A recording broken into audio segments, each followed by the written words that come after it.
भागवत जी के अनुसार भगवान नारायण से ब्रह्मा प्रकट हुए, ब्रह्मा से शिव प्रकट हुए, भगवान नारायण से ब्रह्मा विष्णु महेश प्रकट हुए। शिव महापुराण के अनुसार शिव जी से प्रकट हुए ब्रह्मा विष्णु महेश, और देवी भागवत के अनुसार देवी से प्रकट हुए ब्रह्मा विष्णु और महेश। फिर धर्मदास जी ने कहा था, हे परमात्मा, इसका मतलब तो ये सिद्ध है कि वेद और कतेब झूठे हैं जो उनमें लिखा है कि ब्रह्मा विष्णु महेश सर्वेश्वर है। वेदों में ब्रह्मा विष्णु महेश को सर्वशक्तिमान बताया है, अजर व अमर बताया है। तो परमात्मा ने कहा, वेद कतेब झूठे नहीं भाई, झूठे हैं ये समझे ना ही।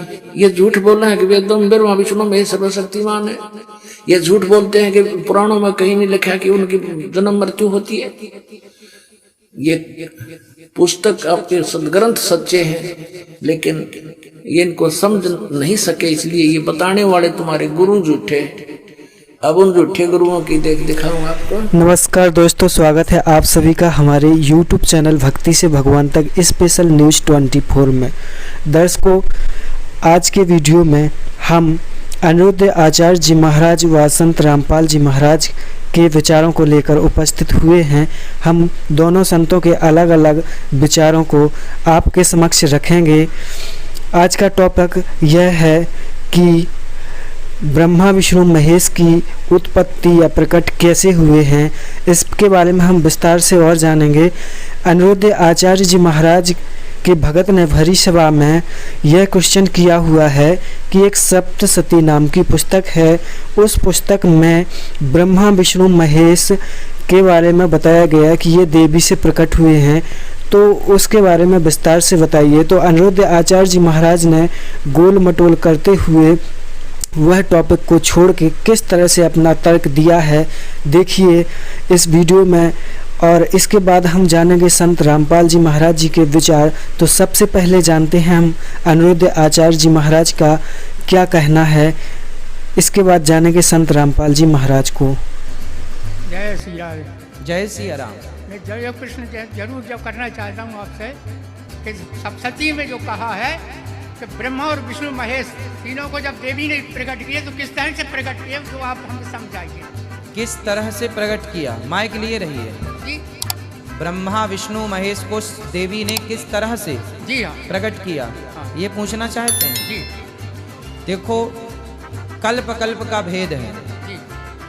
भागवत जी के अनुसार भगवान नारायण से ब्रह्मा प्रकट हुए, ब्रह्मा से शिव प्रकट हुए, भगवान नारायण से ब्रह्मा विष्णु महेश प्रकट हुए।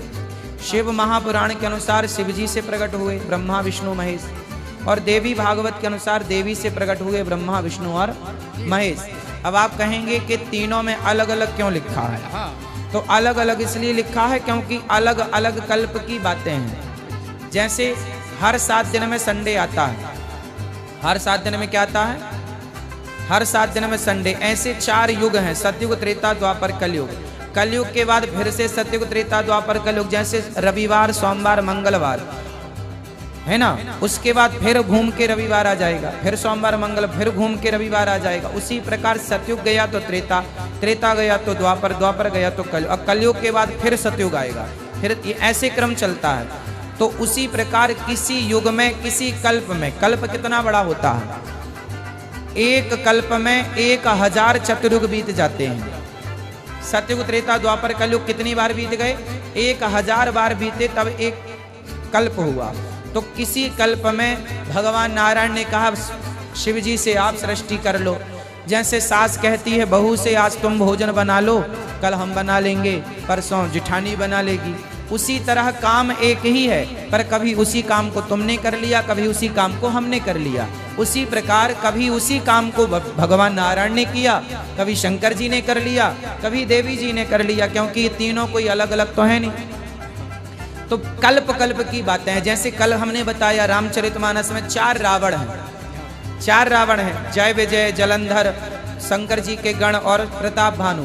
तो ये कोई एक साथ थोड़ी सारे रावण रावण बन के आ गए, अलग अलग कल्प की बातें हैं। एक कल्प में प्रताप भानु रावण बना, एक कल्प में जय विजय रावण बने, एक कल्प में ये रावण बने। उसी तरह कल्प कल्प की बातें हैं।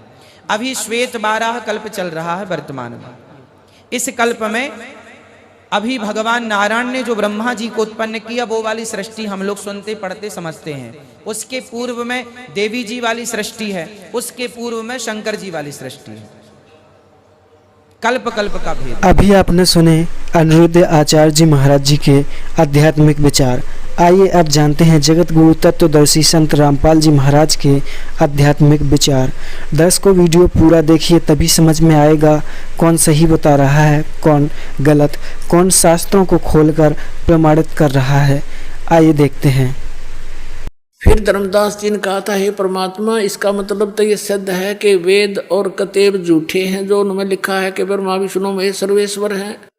वेदों में ब्रह्मा विष्णु महेश को सर्वशक्तिमान बताया है, अजर व अमर बताया है। तो परमात्मा ने कहा, वेद कतेब झूठे नहीं भाई, झूठे हैं ये समझे ना ही। ये झूठ बोलना है कि वेदों में ब्रह्मा विष्णु महेश सर्वशक्तिमान है। ये झूठ बोलते हैं कि पुराणों में कहीं नहीं लिखा कि उनकी जन्म मृत्यु होती है। ये पुस्तक आपके सदग्रंथ सच्चे हैं, लेकिन ये इनको समझ नहीं सके, इसलिए ये बताने वाले तुम्हारे गुरु झूठे हैं। अब उन झूठे गुरुओं की दिखाऊं आपको निरी झलक, एक नहीं गुणीय झलक दिखाऊंगा। देखिएगा पवित्र शिव पुराण, ये गीता प्रेस गोरखपुर से प्रकाशित है, सचित्र मोटा टाइप, केवल हिंदी। संपादक है हनुमान प्रसाद पोदार। और ये प्रकाशित कहाँ से है? प्रकाशक एवं मुद्रक हैं गीता प्रेस गोरखपुर, गोविंद भवन कार्यालय कोलकाता का संस्थान। इसके आपको 98वें पृष्ठ पर ले चलते हैं। रुद्र संहिता 98वें पृष्ठ, संक्षिप्त शिव पुराण, यह है रुद्र संहिता। और हम यहाँ से नीचे से शुरू करेंगे, यहाँ से। ये 5वां अध्याय के अंत में यहाँ से लिंक हो जाएगा आगे का जो हम पढ़ना चाहते हैं। अपने पुत्र नारद की यह बात सुनकर लोक पिता मह ब्रह्मा वहाँ इस प्रकार बोले। नारद ने सृष्टि रचना के बारे में पूछा। ब्रह्मा जी को जैसा ज्ञान था वो ऐसा यहाँ सुनाया 6ठे अध्याय में रुद्र संहिता और पृष्ठ नंबर 99 पर। ब्रह्मा जी ने कहा, ब्रह्मन देव शिरोमणे, तुम सदा समस्त जगत के उपकार में लगे रहते हो। तुमने लोगों के हित की कामना से बहुत उत्तम बात पूछी है। जिस समय समस्त चराचर जगत नष्ट हो गया था, सर्वत्र अंधकार ही अंधकार था, उस समय तत् सद ब्रह्म, इस श्रुति में जो सत सुना जाता है एकमात्र वही शेष था। 100 पृष्ठ पे जिस परब्रह्म के विषय में ज्ञान और अज्ञान से पूर्ण उक्तियों द्वारा इस प्रकार विकल्प किए जाते हैं, उसने कुछ काल के बाद द्वितीय की इच्छा प्रकट की। उसके भीतर एक से अनेक होने का संकल्प उदित हुआ। तब उस निराकार परमात्मा ने अपनी लीला शक्ति से अपने लिए मूर्ति माने आकार की कल्पना की। फिर वो क्या बना देखिएगा, जो मूर्ति रहित परम ब्रह्म है उसकी मूर्ति भगवान सदाशिव है। ये सदाशिव कौन है? ये काल है, आगे पता लगेगा। ये ब्रह्म है, ब्रह्मा विष्णु महेश का पिता है। अर्वाचीन और प्राचीन विद्वान उन्हीं को ईश्वर कहते हैं। उस समय एकाकी रहकर स्वेच्छानुसार विहार करने वाले उन सदाशिव ने अपने विग्रह से स्वयं ही एक स्वरूप भूता शक्ति की सृष्टि की। विग्रह माने शरीर से। अब ये ब्रह्मा विचलित है। कबीर परमात्मा ने इनको ज्ञान देने की चेष्टा भी की थी, पर उनसे सुना हुए ज्ञान को दूसरी तरह घुमाकर बता रहा है कि सदाशिव ने अपने शरीर से एक स्त्री की उत्पत्ति की, जो उनके अपने श्रीअंग से कभी अलग होने वाली नहीं थी। उस पराशक्ति को प्रधान प्रकृति गुणवती माया जो काल के शरीर से निकली, उसके क्या नाम है? बुद्धि तत्व की जननी तथा विकार रहित बताया है। वह शक्ति अंबिका कही गई है। उसी को प्रकृति, दुर्गा को प्रकृति भी कहते हैं, ये याद रखना।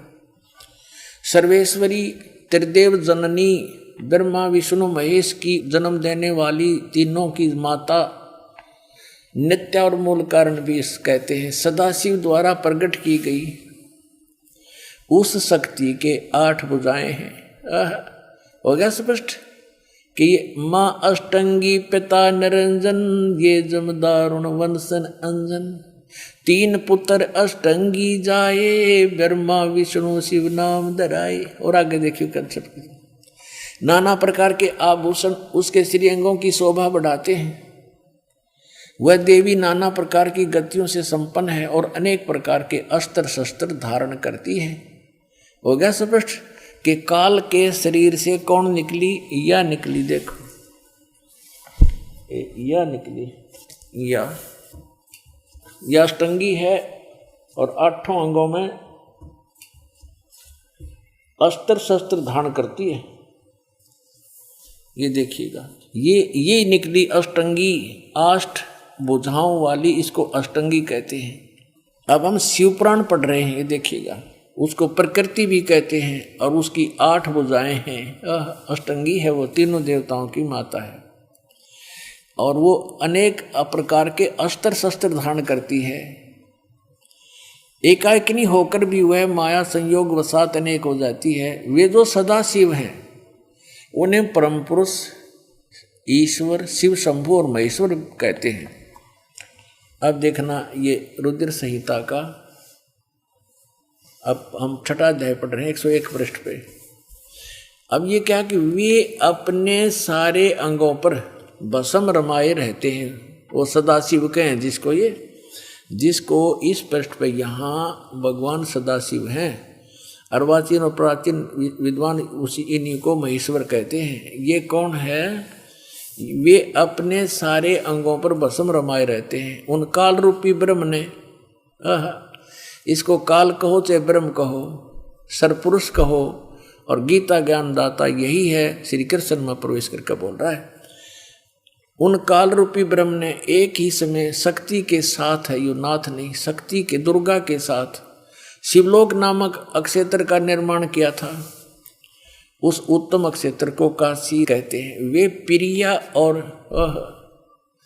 प्रियतम शक्ति और शिव यानी पति पत्नी रूप में रहते हैं। प्रिया और प्रियतम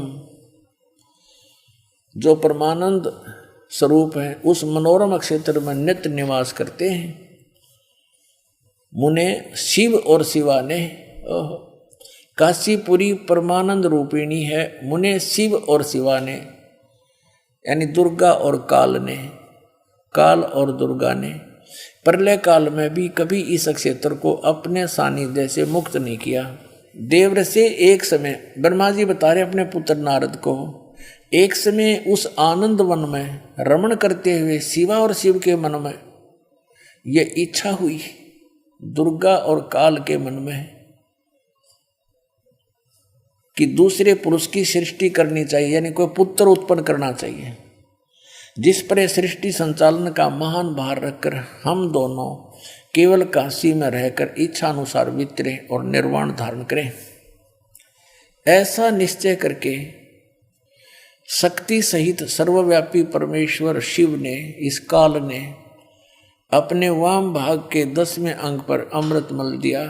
फिर तो वहाँ से एक पुरुष प्रकट हुआ, यानी इन्होंने पति पत्नी व्यवहार किया, काल और दुर्गा ने, और वहाँ से एक पुत्र की उत्पत्ति हुई। देखिएगा 102 पृष्ठ पे, 102 पृष्ठ पे शिव ने कहा, वो बालक उत्पन्न हुआ, उसके कहा कि वत्स, काल ने कहा बेटा व्यापक होने के कारण तुम्हारा विष्णु नाम विख्यात हुआ।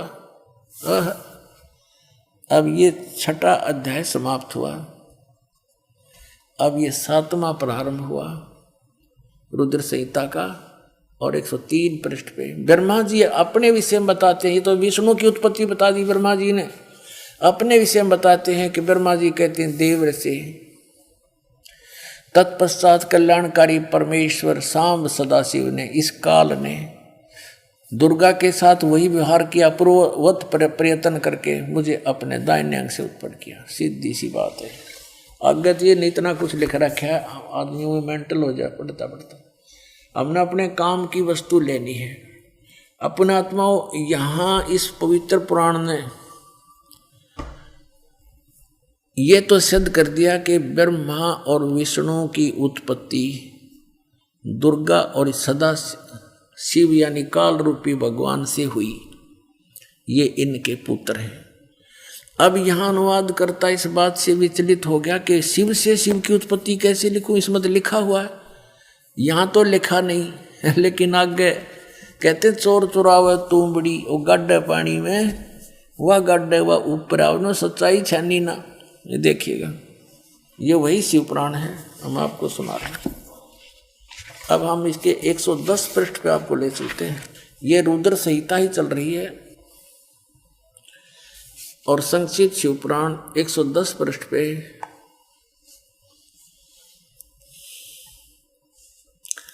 यह लिखा कि इस प्रकार ब्रह्मा, विष्णु और रुद्र इन 3 देवताओं में गुण हैं, परंतु शिव ये काल, ये इनसे न्यारा कहा गया, गुणातीत माने गए हैं, इनसे भिन्न है।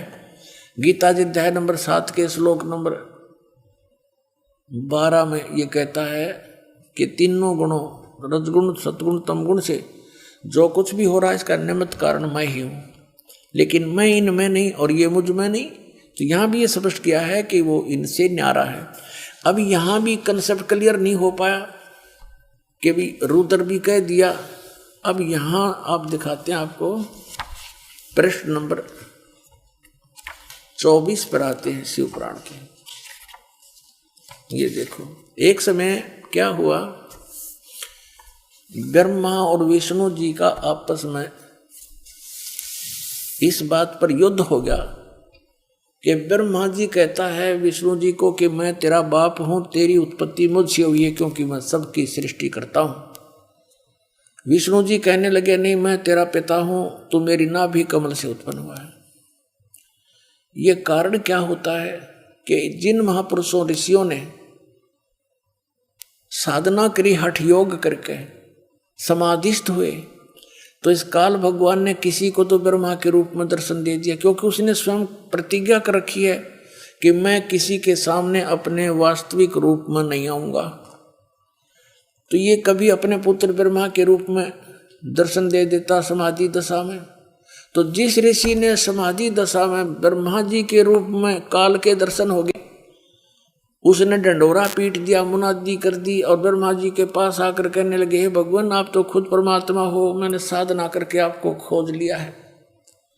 हर ब्रह्मा जी को पता भी कोई नहीं क्या कह रहे हैं, लेकिन एक ने, दो ने, 10 ने ऐसे कहा तो ब्रह्मा जी फूल गए, चौकस हो गए, सचमुच मैं ही भगवान हूं। फिर तो ऐसे ही किसी को विष्णु जी के रूप में दर्शन दे दिए, तो वो विष्णु जी को कहता है कि ये खुद भगवान है, अपने को छुपाए बैठे हैं, ये तो परम पिता है, मैंने समाधि दशा में इनके दर्शन हो गए, मैंने खोज लिया भगवान ये परमात्मा है।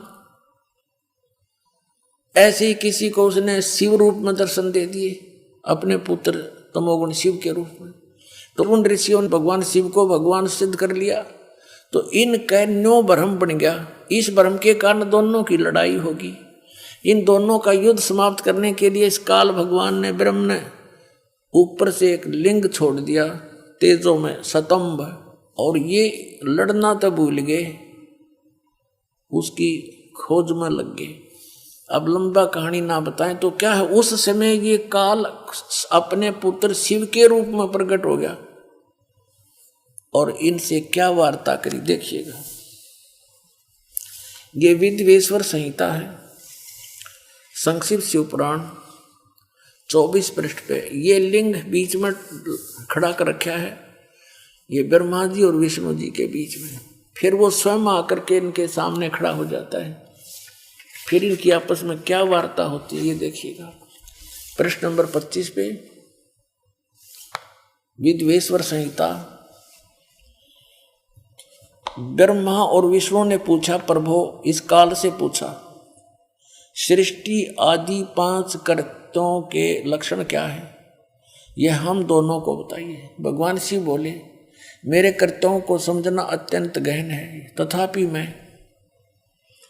कृपा पूर्वक उनके विषय में बता रहा हूं। ब्रह्मा और विष्णु सृष्टि, पालन और संहार, तिरोभाव और अनुग्रह, ये 5 ही मेरे जगत संबंधी कार्य हैं जो नित्य सिद्ध हैं। संसार की रचना जो आरंभ है उसी को सर्ग या सृष्टि कहते हैं। यहाँ क्या कहता है? पुत्रो, ब्रह्मा और विष्णु को कह रहा, पुत्रो तुम दोनों ने तपस्या करके कहता तुमने तपस्या कर ली और मन प्रसन्न होकर दे दिए। बता, इन्ने का जूत इन्ने का सिर, ठेकेदारी आप ले रहा। कहता तुमने तपस्या कर ली और मन खुश हो गए दे दिए। तेरा बीच में कह रहे गए तपस्या करके अपना मेहनत मजदूरी करके प्राप्त किए। फिर भी देखो पुत्रो, तुम दोनों ने तपस्या करके प्रसन्न हुए मुझ परमेश्वर से सृष्टि और स्थिति नामक 2 कृत, ये 2 पोस्ट, 2 पद प्राप्त किए हैं। ये तुम बहुत प्रिय। इसी प्रकार मेरी विभूति स्वरूप रुद्र और महेश्वर ने है, यो मैं नहीं है, ने 2 अन्य उत्तम कृत्य संहार और तिरोभाव मुझसे प्राप्त किए, परंतु अनुग्रह नामक कृत दूसरा कोई नहीं पा सकता।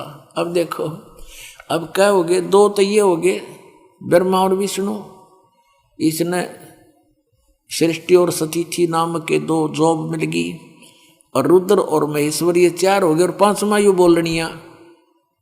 इतना स्पष्ट हो गया अपना आत्मा। अब ये भी सिद्ध करना पड़ेगा कि वो काल बोल रहा था।